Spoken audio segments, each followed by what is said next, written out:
All right. So, who are you and what do you do?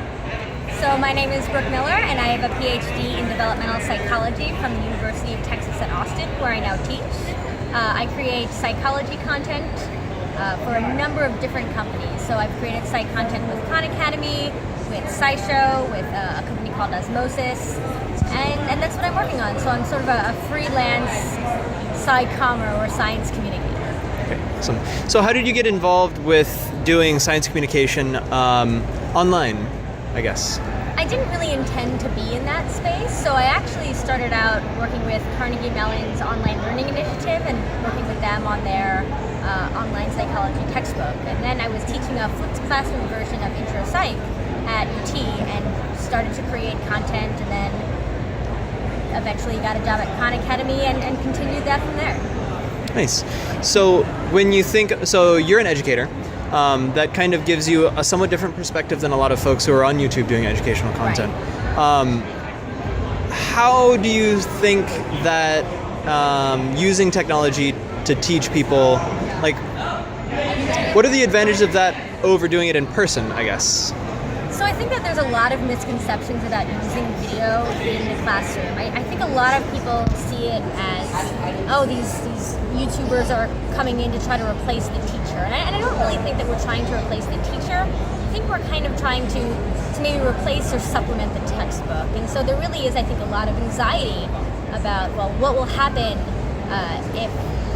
will my students feel that I'm less of a teacher if there's also this teacher online? And to that I say, well, you aren't really afraid of your textbook author, are you? Right? Like, you understand that your students can have that information and your lectures simultaneously.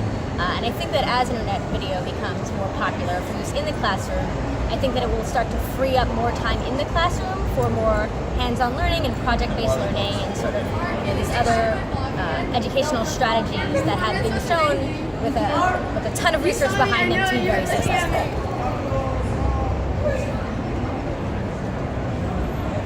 It did a thing. It's fine. Cool. Why does it keep doing that? So, awesome. So you're talking about flipped learning then? Yes. Yeah. Or blended learning. Blended learning, right. Yeah. Flipped classroom. Right. Yeah.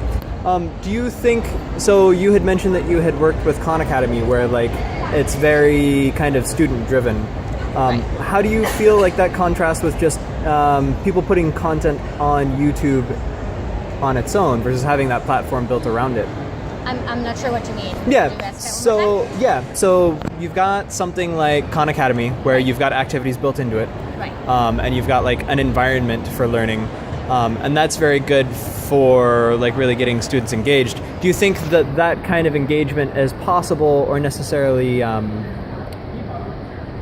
guess possible with like somebody who just puts YouTube videos up? I mean, I think that when it's not attached to a platform like Khan Academy, it definitely puts more work on the teachers because then they sort of have to collect it and sort of, put it in their own learning system, whether that's Canvas or Blackboard, and organize it. But really, I've been successful within my class using content from all over. Typically, I'll use things like videos from Khan Academy or content that I've created, to learn sort of the nitty-gritty. But when I want to get kids excited, or if I want to just sort of get them familiar with some of the vocabulary that they will be hearing in a section, I'll start out with a video from SciShow or from Crash Course, just because the students find it familiar. And it's a really good jumping off point to get into the more detailed content. Nice. So, talking about getting folks engaged, are there any like go-to videos that you have that you're like, oh yeah, today we're going to talk about X, so I'm going to show them Y? Not off the top of my head. Yeah, no worries. How about some channels, for example? Well, like I said, so I use Khan Academy, I use SciShow, I use Crash Course. Sometimes I'll use content from Darren Brown, or I really try to grab content from all over the web. One of the amazing things about psychology is that it touches on so much of human behavior that you can really draw inspiration from a lot of different fields and from a lot of different sources.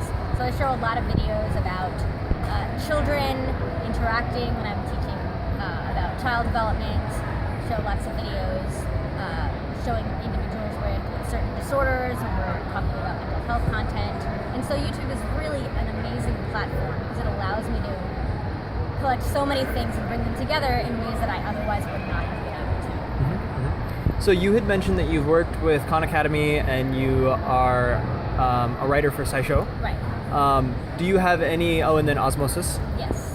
Do you have any plans on kind of going your own with a YouTube channel, or is it kind of like rather do the supporting role kind of deal? I'm pretty happy doing the supporting role. I think that a lot of people go into YouTube kind of wanting to be a YouTuber, wanting to be YouTube famous, and I really see myself firmly as an educator. And so if I wind up in front of the camera, that's completely fine. But I'm also really happy working behind the scenes, and I love working with other people and seeing the amazing things that they do, and just sort of seeing how I can add to it. It's a great community. Yeah. So I think one of the really cool things is you mentioned that a lot of people want to be in front of the camera. Right. But I think that there are, like you and like me, people who'd rather be behind the camera. Right. Do you have any advice for folks who would rather do the supporting stuff, like either finding gigs to do that, or places they can look, or jobs they can do to do that? I'm sure that lots of other content creators have said this, but the best way to get noticed is to just do it.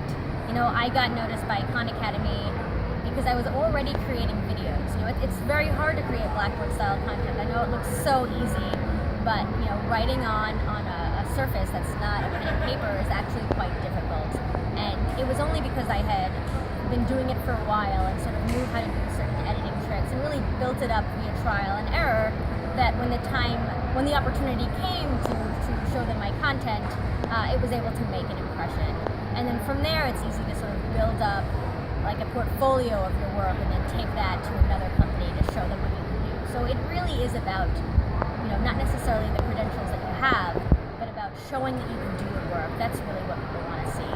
In terms of sort of doing more behind the scenes things, I can say that one thing that I always talk about when I talk with people about creating a YouTube channel is that I think you really do have this dichotomy, between a personality who's in front of the camera, right? Someone who's a science communicator and they're introducing you to a bunch of different topics, and they're sort of the friendly hand that you're holding as you explore these things you don't know yet. Then you also have whiteboard and blackboard style content. And I really think that is a way to sort of put the information front and center, right? It's not about a personality. You're able to sort of talk about a topic without worrying that it's going to look too dated. If the video is online for a long time, no one's going to make fun of clothing styles. We've all watched videos from people in the 80s and we laugh at what they were wearing.